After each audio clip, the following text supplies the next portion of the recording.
Audio Jungle. Audio Jungle. Oke, assalamualaikum warahmatullahi wabarakatuh. Kali ini kembali lagi di RA Channel ya guys. Kali ini gue ingin ngasihkan informasi dulu. Sebelumnya sorry banget nih, gue jarang banget ngupload video. Terakhir kali video gue juga udah kepantau itu ya. Jadi rencananya untuk kedepannya ini RA Channel gue usahain untuk tiap minggu akan ada. Mungkin ya satu minggu bisa 2 atau 3 video lah gue usahain. Itu paling tentang yang teknologi atau mungkin sekedar apa informasi yang ingin gue sampaikan saja sih. Apalagi informasi penting ya, sekalian tuh ya belajar kembali sih. Nah, untuk yang kali ini gue ingin share kepada kalian semua tentang ini nih, udah gue rangkum. Nah, ini cara-cara untuk mengoptimalkan atau mempercepat kinerja dari Windows kalian masing-masing. Di sini ada banyak banget nih stepnya. Ntar gue persingkat aja ya, gue percepat aja. Pertama ini sisi software dan sisi hardware. Nah, di sisi softwarenya ada 11 bagian yang gue rangkum. Yang pertama itu ada di update driver. Nah, kenapa gue masukin update driver? Karena secara ya, kalau driver kita ini nggak diupdate, ya gimana caranya bisa bekerja sangat optimal gitu dalam menjalankan proses dari yang kita jalankan, aplikasi-aplikasi yang sedang kita jalankan. Contohnya VGA dulu deh. Kita mau ngerjain Adobe, mau ngerjain Photoshop gitu ya, tapi VGA kita belum diupdate gitu, ya gimana dia mau ngerendernya secara baik gitu kan, pastinya lelet. Nah, itu dari segi update driver dan yang lain-lainnya juga ya. Update driver ya wifi nya ataupun apapun itulah. Nah, lanjut yang kedua ini menaikkan gigahertz. Menaikkan gigahertz ini caranya itu kalian tekan Windows R, terus tekan ketik di sini namanya msconfig ya, seperti ini ya. Lalu kalian oke kan atau enter. Nah, muncul tampilan seperti ini. Kalian masuk ke tab boot. Nah, di tab boot ini kalian rubah timeoutnya 3 second. Biasanya di sini nanti di Windows ini akan muncul OS apa saja yang kalian install. Bagi kalian yang dual boot, biasanya nanti ada Linux kah atau mungkin Windows yang lain yang kalian install. Jadi untuk menaiki gigahertznya, untuk mempercepat sistem bootingnya, pertama dirubah dulu aja timeoutnya 3 second ya, 3 detik. Lanjut masuk ke advanced option. Nah, di advanced option ini untuk number core-nya, prosesornya ini yang akan di track-nya ini ambil sebanyak yang kalian punya. Jika kalian punyanya cuma 2, ya masukin cuma 2 gitu. Jadi kalau kalian punyanya 4, 6, 18 gitu atau 10, ya kalian masukin aja yang paling tinggi, nggak apa-apa. Terus di oke kan, ntar di apply, terus oke. Nah, biasanya dia minta restart nantinya, tapi karena gua udah ngebuat udah sedang gua pakai, jadi gua nggak ngerestartnya lagi ya. Nah, terus di sini gua masukin task manager. Kenapa gua masukin task manager? Nih, gua kasih contoh. Nah, ini task manager gua. Nah, oke. Nih, bisa kita lihat nih, gua sedang tidak membuka aplikasi Adobe, tapi di sini ada running aplikasi Adobe. Gue juga di sini nggak ada ngerunning Java, tapi di sini kan jalan Javanya ya. Nah, jadi ketika kita menjalankan pertama kali Windows, usahakan kalian cek dulu nih task managernya, karena sering dapat kasus itu aplikasi yang tidak sedang kita buka atau yang belum kita buka, tapi dia running duluan. Nih contohnya 0,2 MB. Tentu ini kan memakan proses RAM-nya, itu yang membuat lelet. Jadi saran gua, pas hidupkan laptop dicek dulu ada yang jalan apa enggak. Kalau sudah, nanti misalnya enggak nih, tekan delete aja, delete. Nah, jadi dia mati prosesnya nih, ntar RAM kita turun. Nih. Sama kayak yang lain, misalnya ada apalagi nih, Fraps. Kalian sedang nggak mau jalanin ya, tinggal di delete aja, nggak apa-apa. Nih, di delete aja. Tapi di sini kan tidak boleh sembarangan delete ya, atau sembarangan mematikan proses. Kalian harus tahu dulu aplikasi-aplikasi apa aja.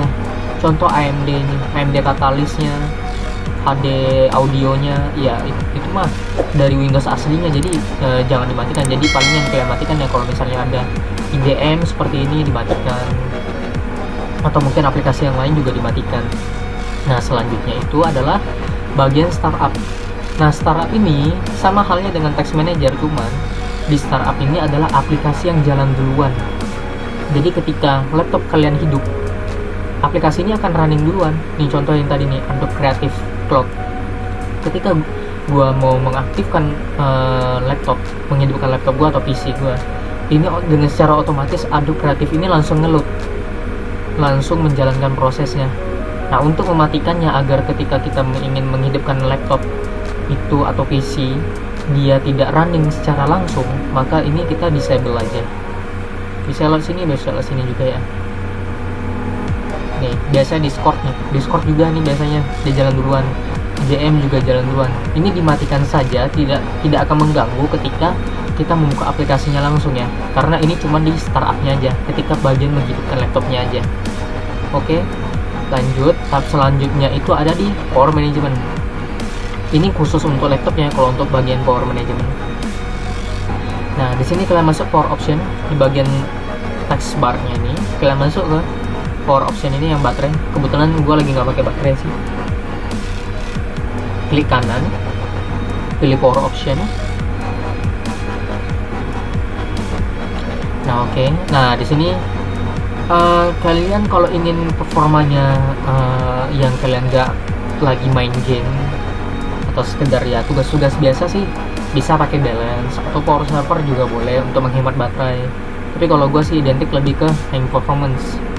Jadi untuk cara mengoptimalkannya itu di hang performance, klik change plan setting yang tadi, terus nih change advanced power setting. Nah di change advanced power setting, di sini kalian masuk ke bagian bagi kalian yang Intel, yang pakai grafis Intel ya, Intel HD.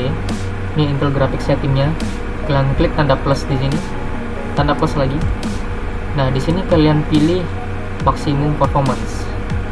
Di sini juga maximum performance. Oke lanjut, masuk ke bagian proses power management.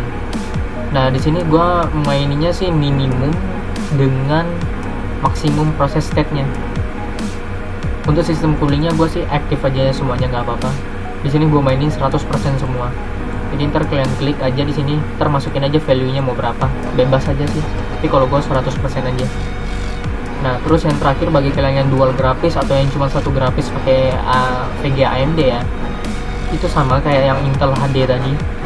Tinggal diklik aja tuh plus-plusnya, masuk ke maximas performance-nya, terus di apply, di OK. Ini gue karena udah memakai cara itu ya, jadi gue nggak mesti save change. Bagi kalian yang belum, nanti tekan aja save change-nya ini dan nanti udah selesai. Jadi performanya lebih 100% terpakai gitu. Tapi untuk cara itu lebih baik sambil dicas. Baik lanjut, ini yang keenam ini membuat memori virtual. Nah kalau ini sih pasti udah banyak ya contoh-contoh yang di Google. Kalau gue sih masuk ke bagian control panel aja ya, bebas sih cara masuknya dari mana. Kalau gue biasa dari Windows, Explorer, terus masuk ke This PC, klik kanan di This PC, pilih Properties. Nah oke, di sini kalian masuk aja ke bagian Advanced System Setting. Di sini bagian advance-nya kalian masuk ke bagian performance, pilih settingnya. Nah untuk di tutorial-tutorial di channel yang lain pasti sering banyak yang temui bahwa mereka beberapa pilihan ini mengancitnya ya. Kalau gue sih nggak mau, karena gue dulu pernah pakai metode itu, yang ada Windows gue malah bermasalah. Jadi langsung aja untuk membuat ke virtual memorinya, masuk ke tab Advance, bagian program, itu pilih change. Nah oke, di sini kalian nanti matikan automatically-nya, kalian matikan seperti ini. Lalu kalian pilih local disk mana saja yang ingin kalian bikin virtual memorinya. Nah untuk ini gue jelasin dulu, virtual memory ini memang kerjanya bisa seperti RAM, tapi tidak seoptimal RAM. Kenapa begitu? Karena proses pada RAM itu adalah menggunakan 2-3-nya speed kecepatan RAM. Sedangkan virtual memory ini hanya 1/2-nya saja, nggak sampai 2. bahkan mungkin satu aja bisa kalau bagi kalian yang masih menggunakan hard disk. Tapi kalau untuk SSD gue nggak tahu, karena gue kebetulan laptop gue ini masih menggunakan hard disk, jadi gue nggak tahu. Jadi kalian pilih saja di sini, salah satunya atau dua-duanya juga boleh, bebas. Tapi saran gue di C aja. Ini gue karena pengen banyak proses aja sih, karena gue sering maniak banyak proses yang sering gue pakai gitu kan. Jadi makanya dua aja. Nah, kalau yang di tutorial lain pasti mereka 2 kali lipatnya kapasitas RAM. Nih, kalau RAM gua kan sekarang kan 4 GB. Nah, kalau dari tutorial lain yang pernah gua lihat sih, mereka pasti menyarankannya itu kapasitas virtual memorinya ini sama dengan RAM yang kita gunakan. Jadi kalau misalnya kita menggunakan RAM 4 GB, ya di sini kita masukkan 4000 MB, atau kalau 1 GB-nya kan 1026 ya. 1026 ya. Nah, ntar kita kaliin 4 aja berapa gitu, dimasukin aja ke sini, terus ini kali 2-nya maximize-nya. Jadi kalau sini 4 GB berarti di sini 8 GB. Nih, yang di sini 8 GB, yang di sini 4 GB. Cuman kenapa gua di sini masukkan 10 GB? Karena itu tadi definisinya. Kalau menurut gua virtual memory ini contohnya gini ya. Misalnya kita sedang membuka aplikasi Adobe Premiere. Terus seketika kita ingin membuka Mozilla nih. Ini buka Mozilla. Nah, itu ketika kita buka Mozilla dan masih membuka Adobe Premiere, tapi yang sedang kita buka itu ini, paham maksudnya ya? Kita buka sekaligus 2 aplikasi, tapi yang sedang kita operasikan yang Firefox. Nah, itu secara tidak langsung proses yang ada di Adobe Premiere ini akan ditransfer dulu ke virtual memory kita. Jadi RAM kita kan 0 lagi, kosong lagi. Nah, efek dari virtual memory ini itu adalah kemungkinan terjadinya bit sector hard disk bagi kalian yang masih memakai hard disk. Bit sector itu adalah memperlambat membaca atau menulis dari hard disk tersebut. Jadi harus hati-hati aja sih.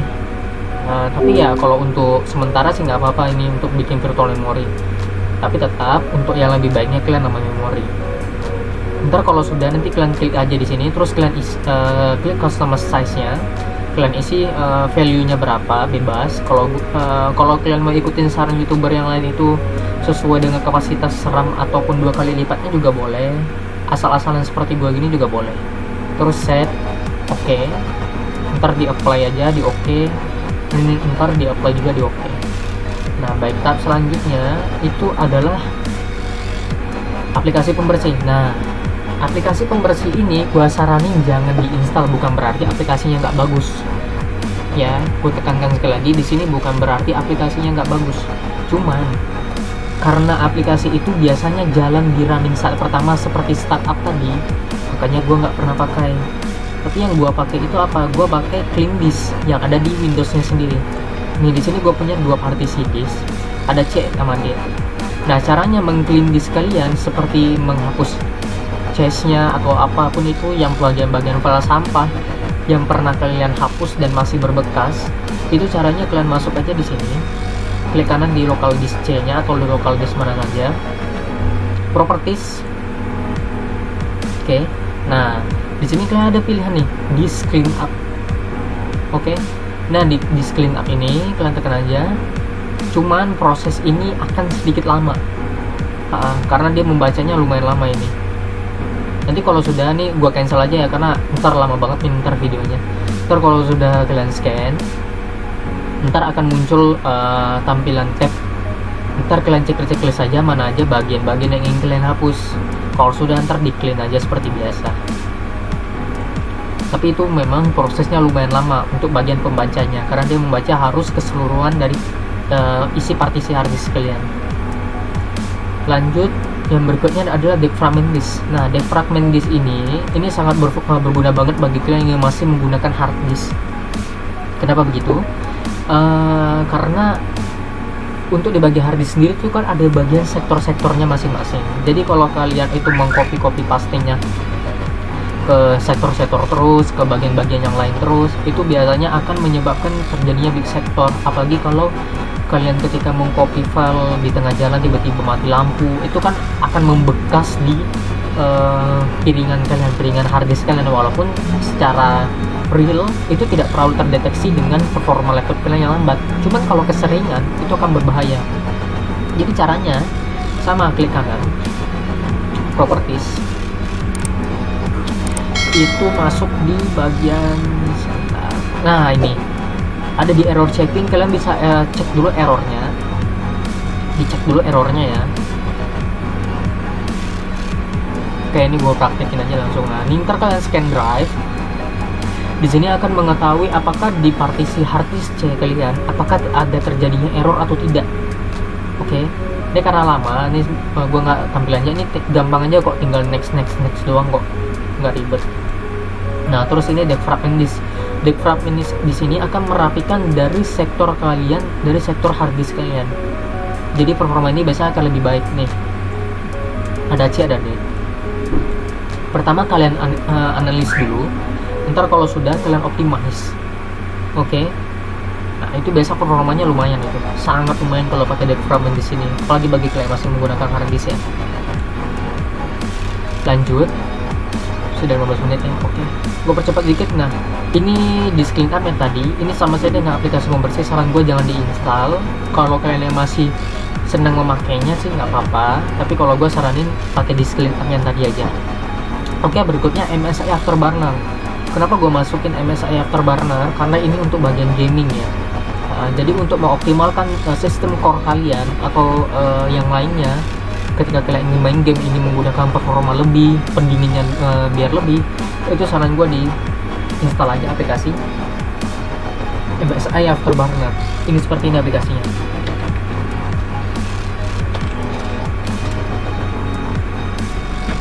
Ini ya, kalian turun aja di MSI official langsung.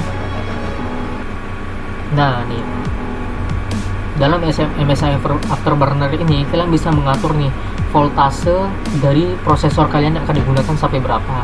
Biasanya sih ini lebih optimalnya kepada PC. Kalau laptop gua kurang tahu karena kebetulan di hardware gua ini belum support untuk MSI Afterburner karena gua masih menggunakan grafis Intel HD. Nah, terus di sini bisa mengatur powernya bagaimana, temperaturnya mau sampai maksimumnya bagaimana, terus clock speednya. Ini memory clock, ini RAM kalian bisa di overclock dari sini juga. Fan speednya juga bisa di sini. Ini jenis overclock sih. Nah, kalau bagi kalian yang menggunakan Intel, itu bisa install namanya aplikasi Intel Intel Extreme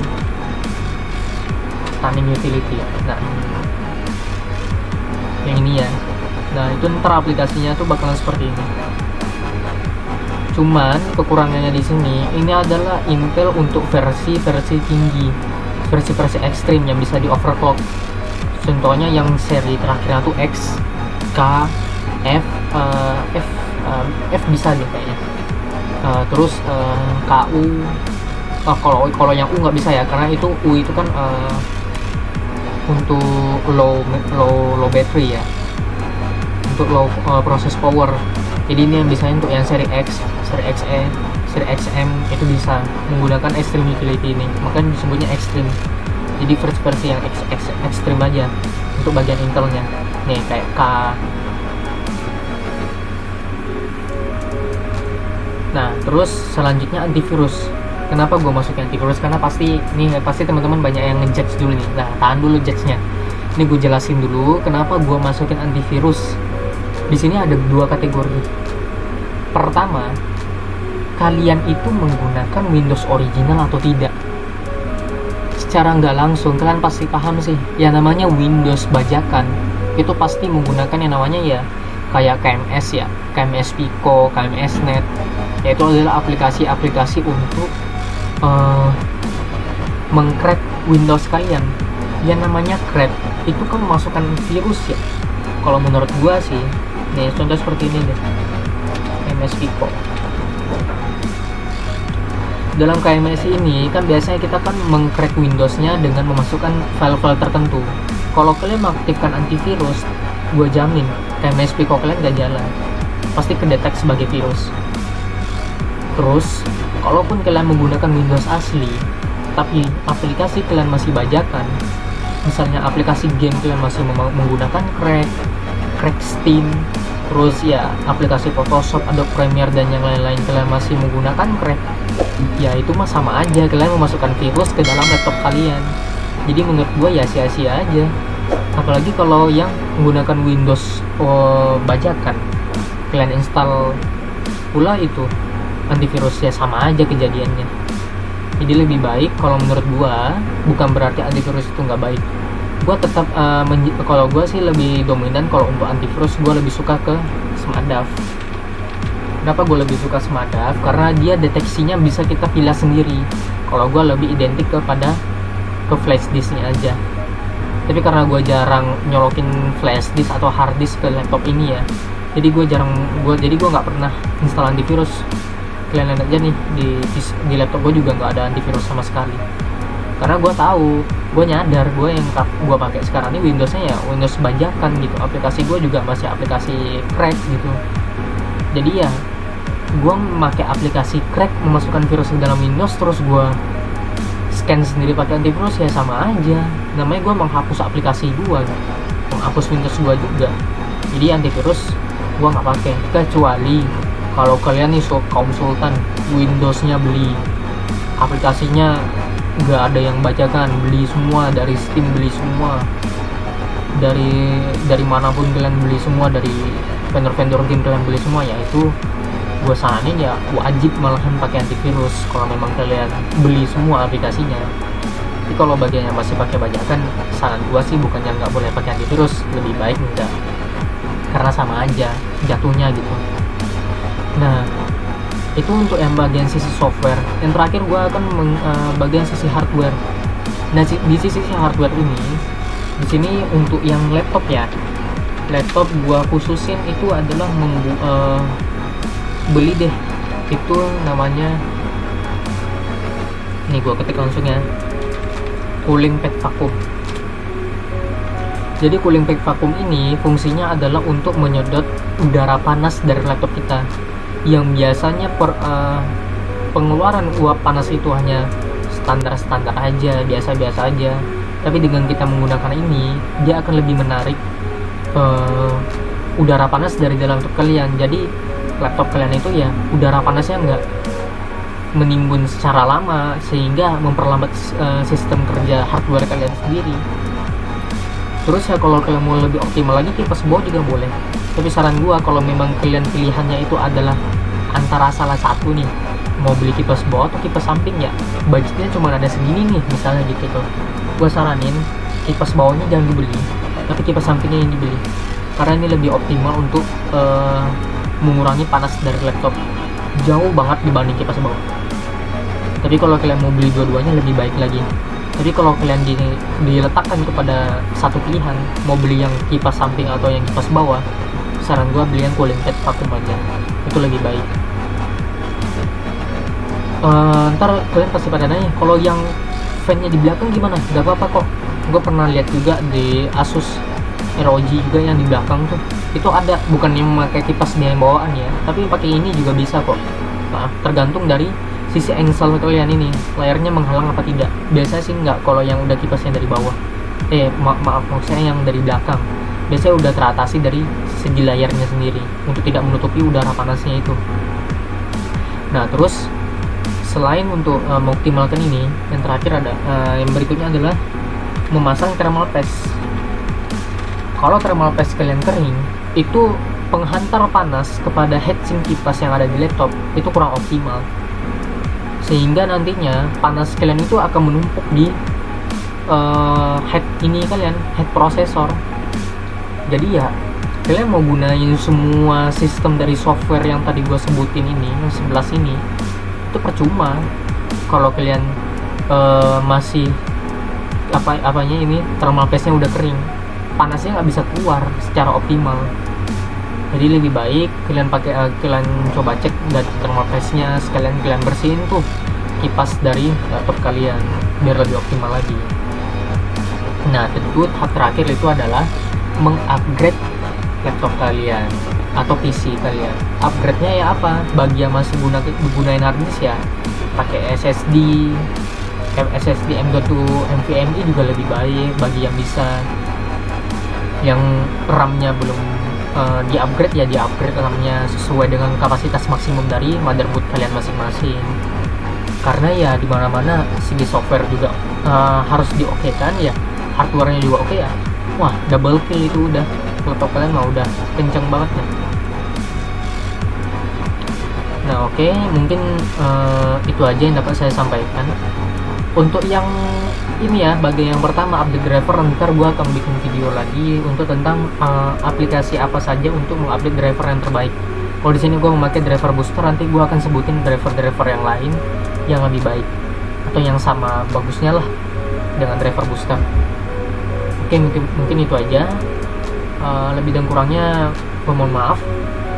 Ntar mungkin bisa teman-teman bantu koreksi di bawah kalau gua ada salah. Thank you.